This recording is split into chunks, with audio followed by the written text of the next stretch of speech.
Moi-même, je suis donc spécialiste du déploiement des processus et des outils chez mes clients pour être l'interface entre un éditeur, un client et assurer que le projet arrive en temps et en heure à son succès. Alors, le pilotage des achats de production, les clés du succès. Nous avons souhaité vous présenter ce matin les clés qui permettent aujourd'hui d'outiller au mieux les achats de production. On assiste à une vraie révolution, à l'arrivée de nouveaux outils depuis quelques années qui permettent aujourd'hui d'apporter de réelles valeurs ajoutées sur le pilotage des achats de production. Et ça va être l'objet de mon introduction. Dans un deuxième temps, la démarche. Je vais vous expliquer que les modules, les fonctionnalités, les outils existent, mais tout ça n'est efficace, n'est fiable, n'est réellement un succès en termes de déploiement que si la démarche est maîtrisée, que si les différentes briques sont conçues autour d'une architecture de qualité et avec des méthodologies éprouvées qu'il faut absolument respecter pour garantir l'efficacité du déploiement de l'outil. Sur un troisième point, M. Perret nous fera donc, le retour d'expérience autour du projet, les facteurs clés de succès, les difficultés qui ont été rencontrées sur ce projet et quels apports pour l'ensemble des utilisateurs cela a pu apporter. Alors, les suites achats ont révolutionné le pilotage global des achats. Tout d'abord, qu'est-ce qu'une suite achat? Une suite achat, c'est une suite applicative qui permet d'apporter un certain nombre de fonctionnalités, spécifiquement sur les achats, et qui propose des particularités par rapport aux outils que l'on connaît actuellement. La première particularité, c'est que ce sont des outils standards qui ont été éprouvés et qui offrent des fonctionnalités avec les meilleures pratiques. Donc, on n'est pas sur des outils où on va chercher à réaliser des spécifiques, à l'opposé des ERP que l'on connaît tous. Vraiment, on essaye à 90% de rentrer dans des outils, des fonctionnalités standardisées, ce qui apporte évidemment beaucoup de valeur sur les projets, une facilité en termes de déploiement et une facilité en termes d'adhésion, puisque les différentes fonctionnalités ont grandement été éprouvées jusque-là. L'autre point spécifique est que ce sont des outils en mode, la plupart du temps en mode SaaS, ce que l'on appelle SaaS, c'est-à-dire que l'on ne déploie plus forcément un outil, mais on déploie un service avec un paiement sous forme de licence mensuelle ou annuelle, et non plus le déploiement d'un outil lourd que l'on héberge par une DSI. Donc on est sur un mode de fonctionnement un peu différent, où on va apporter un service à travers un outil, la plupart du temps accessible sur le web. Donc ces suites achats ont effectivement révolutionné le pilotage global des achats. Depuis plusieurs années, ces suites achats sont déployées prioritairement dans les grands groupes, dans les filiales, même dans les plus petites structures, et remplacent petit à petit les systèmes historiques, les ERP, pour soit être mis à la place, soit être mis sous forme de surcouche de ces systèmes-là. 3 points majeurs expliquent le succès de ce genre d'outils. Le premier est que ce sont des outils uniques qui permettent de couvrir le processus de bout en bout. Au lieu d'avoir une multitude d'outils pour servir des besoins différents et avoir des connexions différentes, des interfaces, des problématiques de connectivité entre les différents systèmes, aujourd'hui on propose donc une suite applicative unique avec un point d'entrée unique qui permet de couvrir un processus achat de bout en bout qui est extrêmement complexe et diversifié. Effectivement, si on parle de la partie achat amont, nous aurons la partie sourcing qui va derrière se déverser dans la partie contractuelle, la gestion de closiers, la rédaction collaborative de contrats, la partie catalogue, la présentation d'articles, tout ça géré en transverse par la gestion de projet global qui peut donner lieu à plusieurs appels d'offres, plusieurs contrats. Et derrière, sur la partie aval, la partie approvisionnement, toujours dans le même outil, en lien avec l'amont.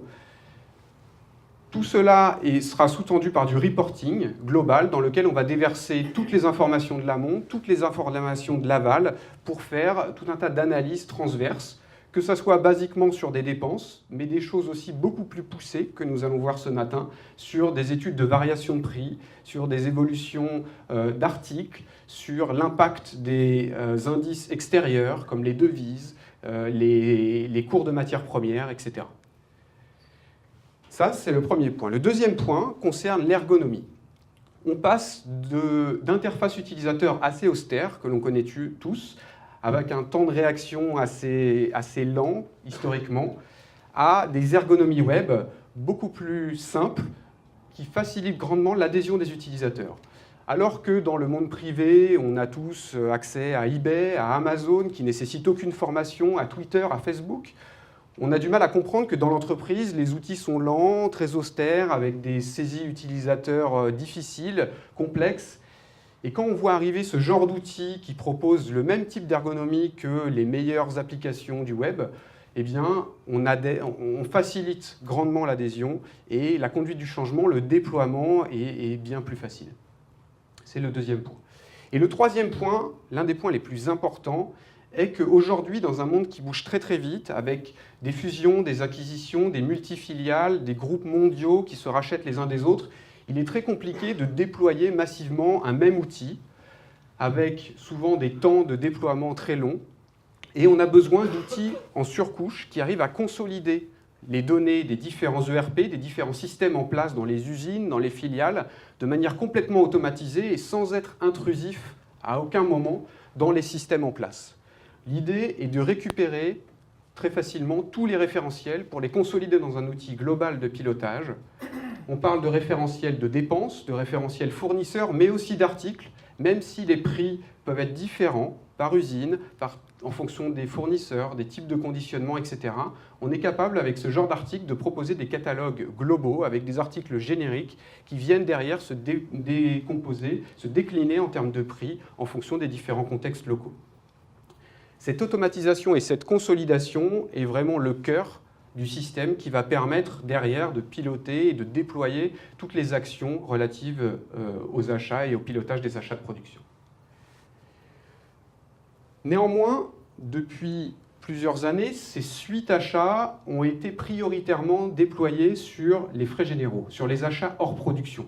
Pourquoi ? Parce que ce sont les achats les moins stratégiques, les achats que l'on considère assez standardisés et où il y a moins de résistance pour déployer un outil standard du marché. Or, on assiste depuis quelque temps, et en particulier sur ce projet, avec la mise en place de fonctionnalités complètement innovantes, au déploiement de ces suites achats également sur les achats de production, et c'est la vraie nouveauté, ce qui va permettre aujourd'hui de déployer la même suite sur tous les achats d'une entreprise, industrielle en particulier, mais également non industrielle. Alors, pourquoi est-ce que cela est aujourd'hui possible ? Parce que ces outils ont atteint une telle maturité en termes de fonctionnalité que toutes les bonnes pratiques qui ont été développées sur les achats de frais généraux, sur les achats hors production, peuvent être réutilisées sur les achats de production, mais également, par un certain nombre de nouvelles fonctionnalités, on couvre les enjeux spécifiques des achats de production. Même si ceux-ci sont très particuliers aux achats de production, le risque fournisseur est bien plus important, le time to market est un enjeu majeur, eh bien, aujourd'hui, on arrive à adresser ces problématiques-là par deux points structurants.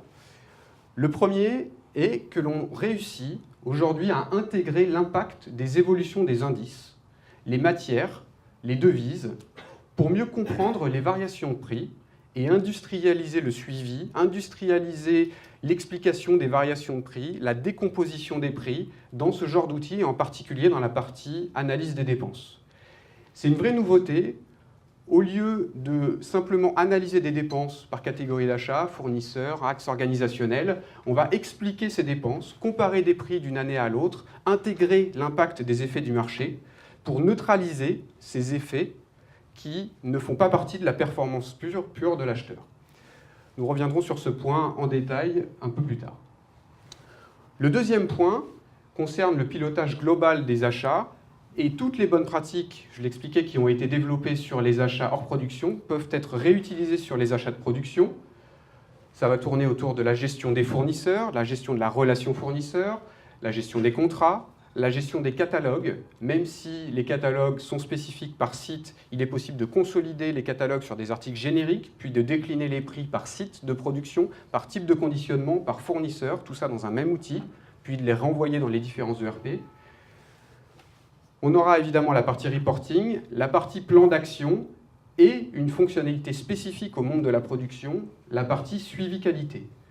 Même si la partie qualité n'est pas forcément intégrée à la partie achat a priori, Elle est en lien fort avec la partie achat et dans le cadre du projet Hutchinson, nous avons complètement intégré tous les éléments de suivi qualité et gestion des plans d'action, gestion des plaintes, gestion des audits dans un même outil pour avoir un confort utilisateur amélioré et un outil unique de saisie, que ce soit pour un simple demandeur en usine qui a à saisir ses plaintes ou le responsable qualité en centrale qui va gérer derrière les plans d'action en fonction de l'ensemble des anomalies qui concernent un fournisseur. Voilà donc le nouveau type de déploiement auquel on assiste par rapport à ces suites achats sur les achats de production qui permettent, avec un outil unique, de couvrir l'ensemble des enjeux achats d'un groupe.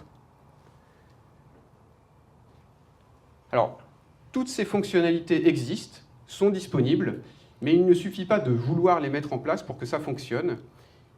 Il va falloir s'assurer que la démarche de mise en œuvre est bien mise sous contrôle. C'est la clé de la fiabilité du fonctionnement de l'outil.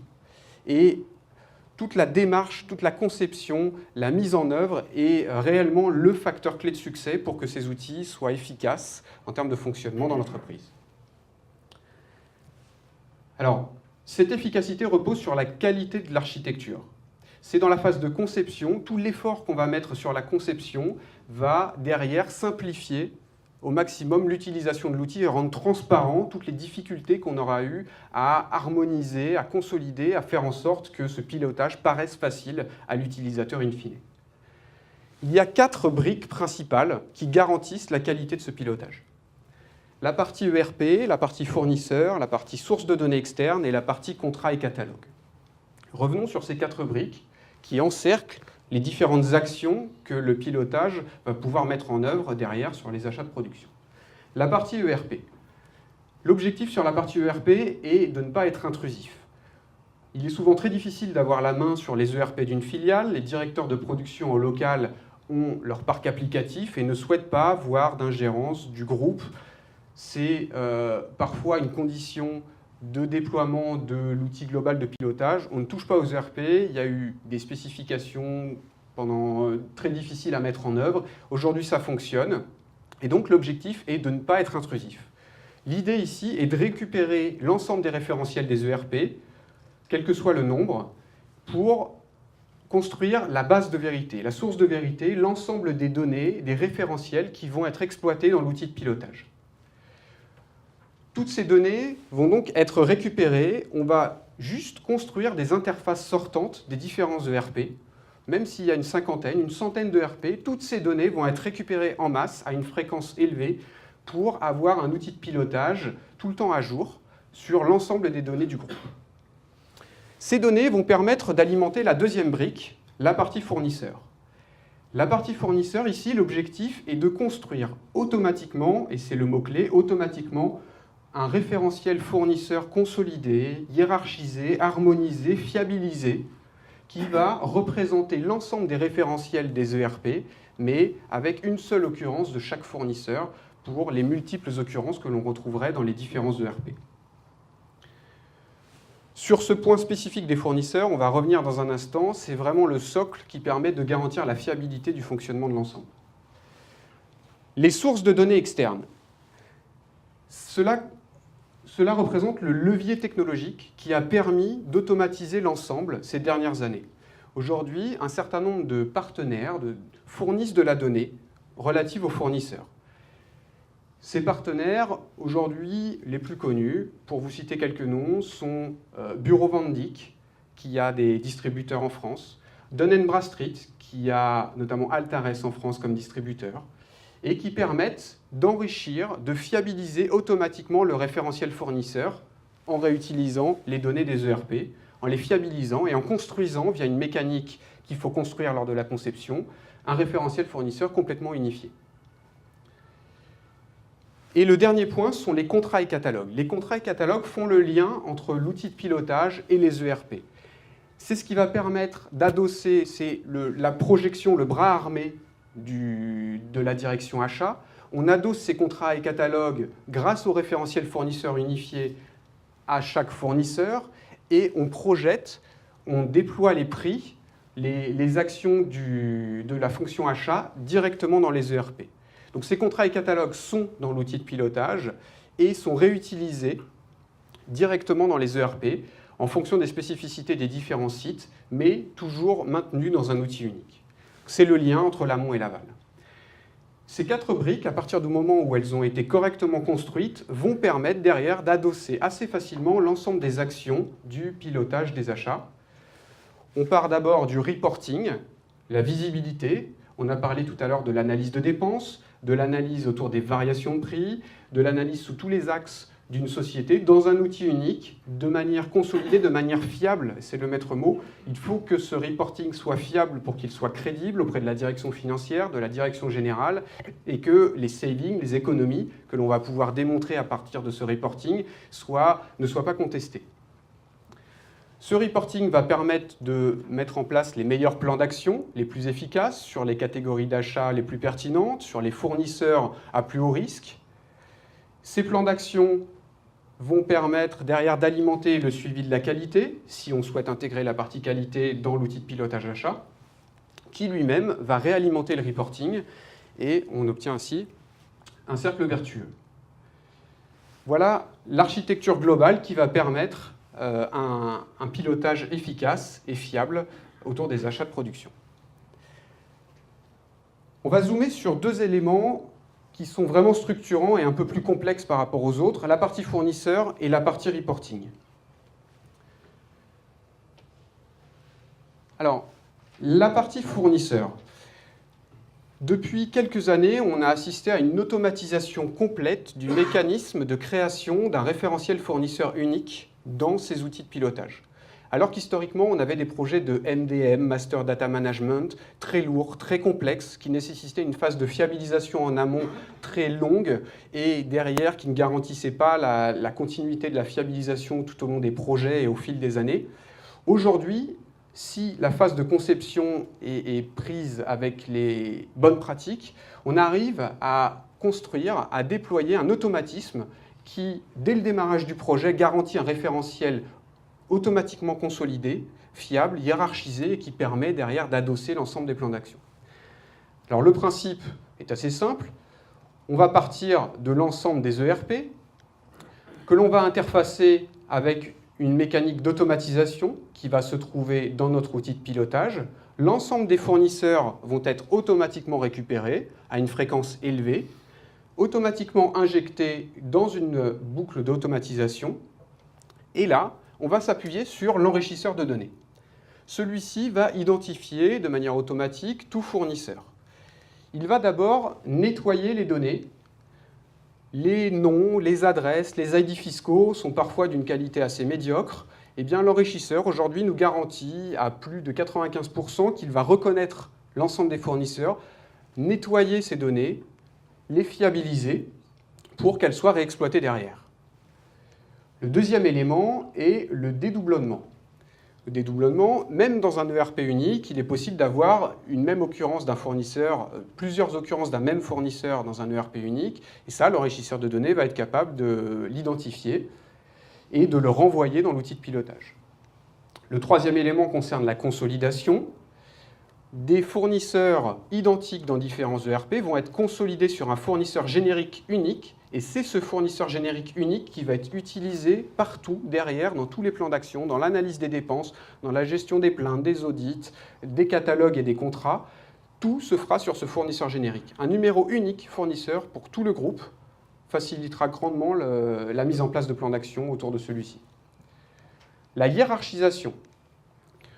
Aujourd'hui, les groupes sont multifiliales, ils sont multisociétés et il est beaucoup plus efficace d'avoir un dialogue avec un groupe en termes de levier de négociation achat et d'avoir une vue globale, transverse de l'ensemble de ses dépenses en tant que groupe envers un autre groupe fournisseur.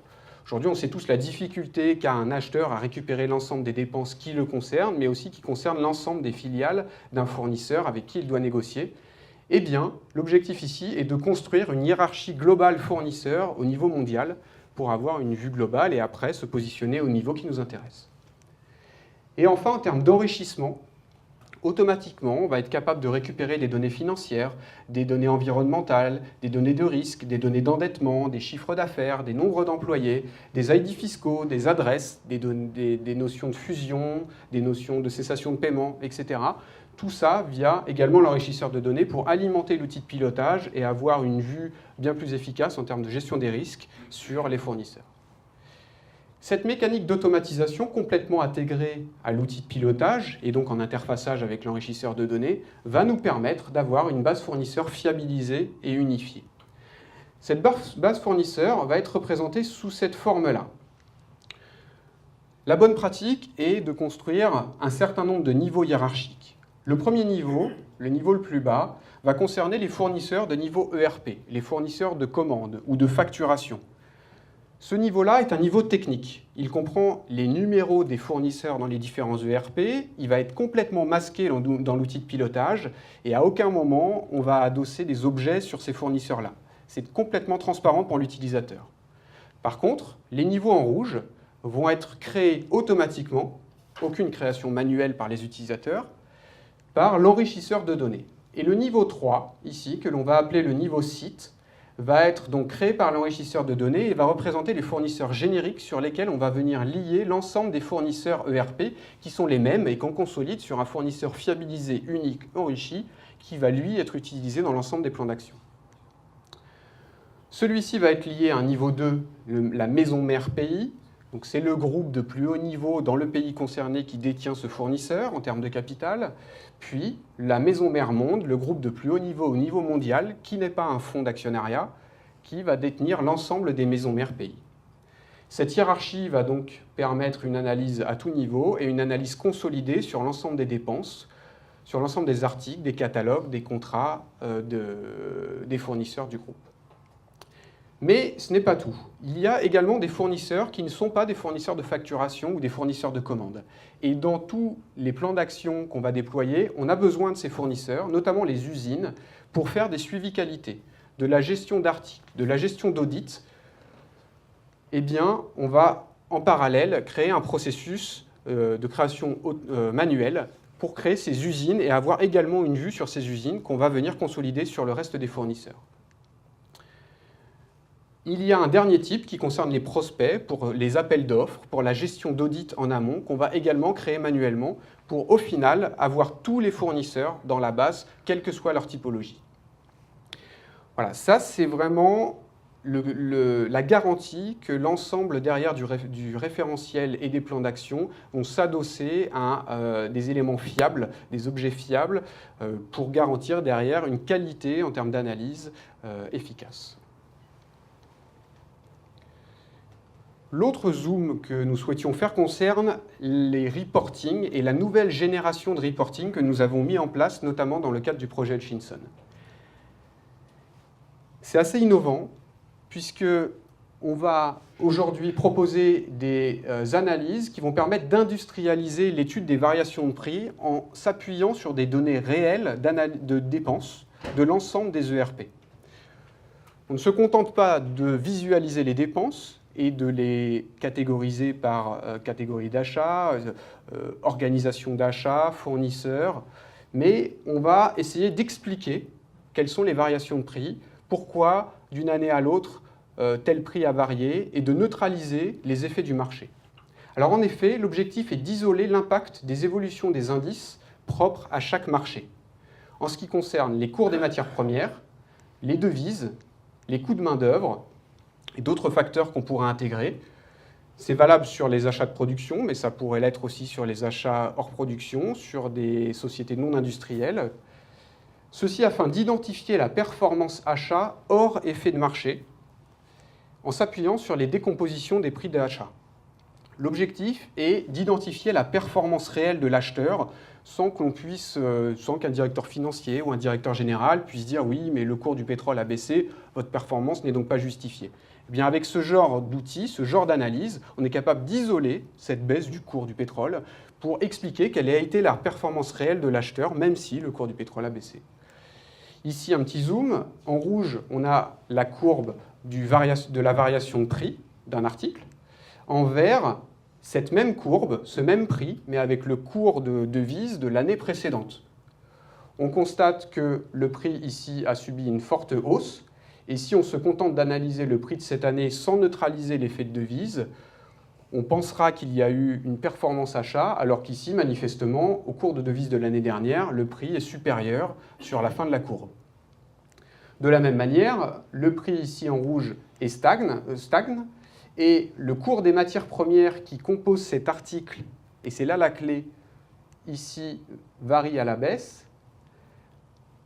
Il y a donc eu visiblement une sous-performance achat, puisque le prix de l'article n'a pas baissé, alors que le prix des matières premières qui composent cet article a sensiblement baissé, et tout ça est visible directement dans l'article, dans l'outil.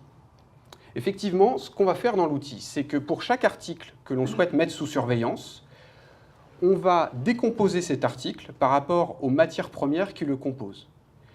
On va mettre des pourcentages en fonction des matières premières qui composent cet article. Puis, dans l'outil, on va intégrer le cours de chacune de ces matières premières. On va donc avoir l'évolution de la somme de ces matières premières qui composent cet article, à comparer avec l'évolution du prix de cet article, et on va pouvoir contrôler la cohérence et expliquer une variation ou anticiper ou renégocier avec son fournisseur si on constate une baisse, une hausse de l'ensemble des matières premières qui composent un article. Tout ça, évidemment, dans le monde industriel, vous le faites déjà, mais très souvent via un certain nombre de manipulations assez complexes, en récupérant d'un côté les cours de matière, décomposant tout ça dans un outil ou directement dans Excel. Et avec ces nouvelles analyses, l'innovation, c'est de proposer dans le même outil, très rapidement, pour chaque article, une comparaison rapide et directe dans les mêmes courbes, les mêmes graphes de ces différents éléments. Ici, par exemple, on a le prix de l'année précédente. Ici, le prix d'achat de l'année en cours.